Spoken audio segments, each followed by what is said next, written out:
Yun. Premium ang elevator is stainless.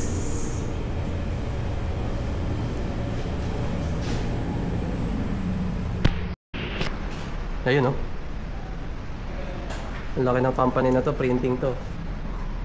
Ito yung computer nila, yung gumana. Ayun, nasaksak na sa power.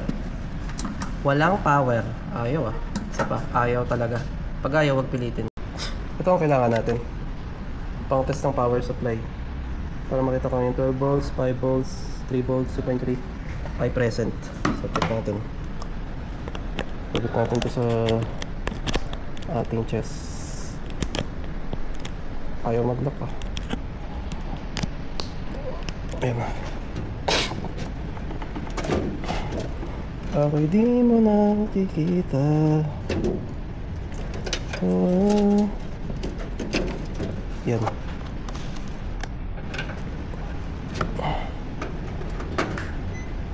Uy!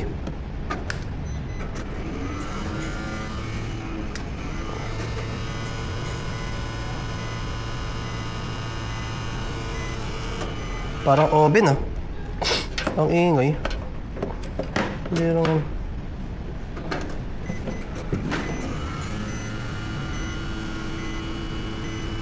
goods naman.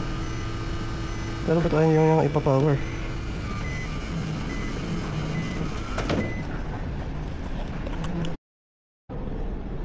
Ayan. So pag nag-test tayo dito sa power, pang test ng power supply, at check natin. Goods, 5 volts, 12 volts, 3.3, 12 volts. Tapos yung PG300 na. So okay yung power supply. Hindi na natin dapat pagdudaan kung sira yung power supply. Ayos yan. So ito, kahit walang proxy, ang normal na mangyayari dito, magpa-power to. Magpa-power to. Ayan. So dapat to, ang normal na mangyayari dito, mag-power to. Ikot tong pan. Ayaw. So dead talaga yung board. Dead talaga yung board.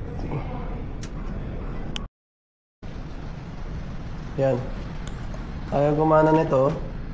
So dadalhin ko to, pinicturean ko yung proxy tsaka board para yung picture send sa conversation, ma-sure nung customer na yung parts hindi mapapalitan. Yan yung parts nila through serial. So meron isa pang unit dito. Ang kailangan daw mapagana to para makapag-operate tong machine nila kasi may mga trabaho bukas na dapat matapos. So yun, i-check natin kung anong problema nito, kung working ba o may problema. Yun. Ayan ang tumambad sa atin pagbukas ng case. Kita nyo ba? Alam nyo ba kung ano yung maliliit na yan?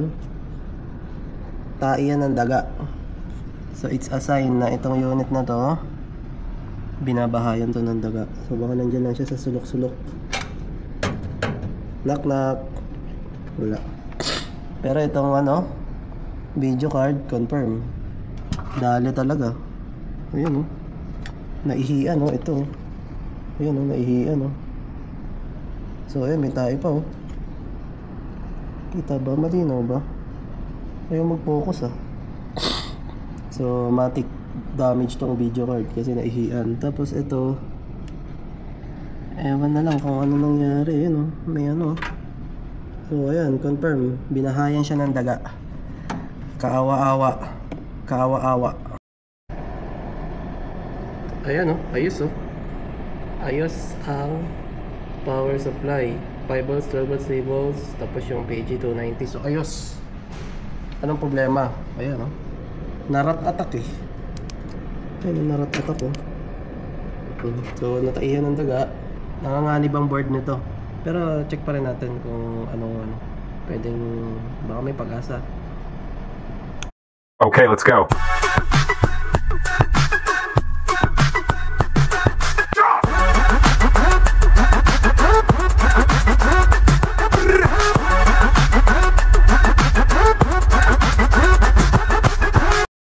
Okay, let's go.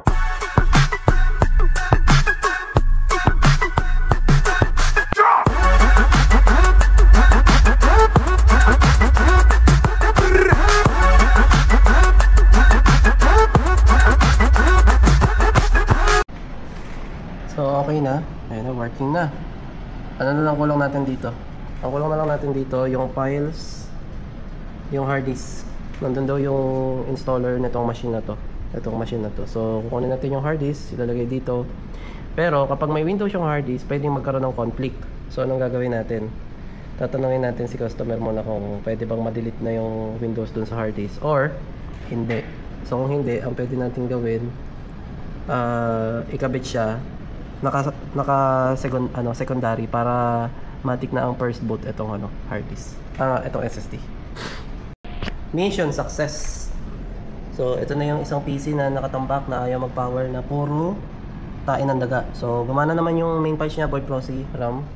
Ang problema lang yung video card, ayaw talaga. Ayan na. So, ang ginawa natin, naka-SSD na to. Yung hard disk ng isang unit, nilagay natin dito. So, nandito daw sa hard disk yung installer nitong machine. Na-read na din yung hard disk. Yun lang ang problema, mayroon tong Windows. Merong sariling Windows tong hard disk. So, hindi tama na magkasabay yan. Pero, pansamantala lang naman. Ang gusto naman nila mangyari pagka naayos to, gamitin pa rin. Kasi mas mataas to, 7th gen to eh. So, ang Windows na nandito sa hard disk, Windows 7. Magkaka-conflict ba yan sa SSD na naka Windows 10? Masasabi ba natin magkaka-conflict? Pwede, kung Windows 10 din. Pero Windows 7 naman eh. So, okay lang yan. Hindi makaka-apekto yung UEFI health na yan. Basta, dito sa pagkakaayos ng SATA, make sure nyo na ang primary, etong SSD. So, dun sa dalawang itim, magkatabi yan yung dalawang itim, dalawang yellow. So, yung nasa kaliwa, yun yung 1, then yung katabi yung 2. Sa yellow, ang primary, yung nasa kaliwa. And then, nasa kanan, yun yung secondary. Sa itim naman, ang primary, yung nasa kaliwa, then secondary, yung nasa kanan. So, nasa kaliwa, nakakabit yung SSD, at yung nasa kanan, itong hard disk. So, primary yung SSD, then secondary yung hard disk. Yung makikita nyo, this 0, yung 240, then yung this 1, yung 500. So, kung ganyan yung pagkakaayos, then Windows 7 naman yung nasa hard disk, okay lang yan. Hindi yan magkaka-conflict sa Windows na nasa SSD. Kasi yung nasa SSD, Windows 10 naman. So, punta natin si boss para siya na bahala dun sa installer ng machine. Boss! Boss! Uy, may ko yung boses ko. Hindi lang, pakalawak ng akong printing kasi na to eh. 4th floor pa lang to. Boss, okay na, check mo na kung yung installer nandun ma-install na, boss. May coin? Hindi ko pa na-check, boss eh. Kasi ang binasa pa rin na primary, yung pa ring SSD, nandun pa rin yung Windows. Then yung hard disk na nandun sa sa CPU na isa, naka-secondary. So yung installer, yun na lang. Doon sa hard disk, hindi nyo po makukuha. Kailangan pa rin installer? Kailangan po i-install. Dito sir. Nandito yung, etong dalawa yung yung hard disk. Yan, ikaw na nakakalam yan, boss. Sa installer na tong machine na to, di ko pa na-try mag nung... Yung original na yung installer niyan, saan naka-save? Dito o doon sa luma? Ito dito yan. Kaso sira nga to. Kaya po ang mangyari, hanapin mo na lang, boss, tong installer. May coin ba? Yung Corel. Kung ano yung Corel na nandito, hindi yung Corel na nandito. Hindi yun gagana. Ang gaganang Corel dyan, yung nandito. Sige. Pero yung installer nito, dito naka-save. Doon So, sa... ma-access ko pa din? Opo, ma-access nyo.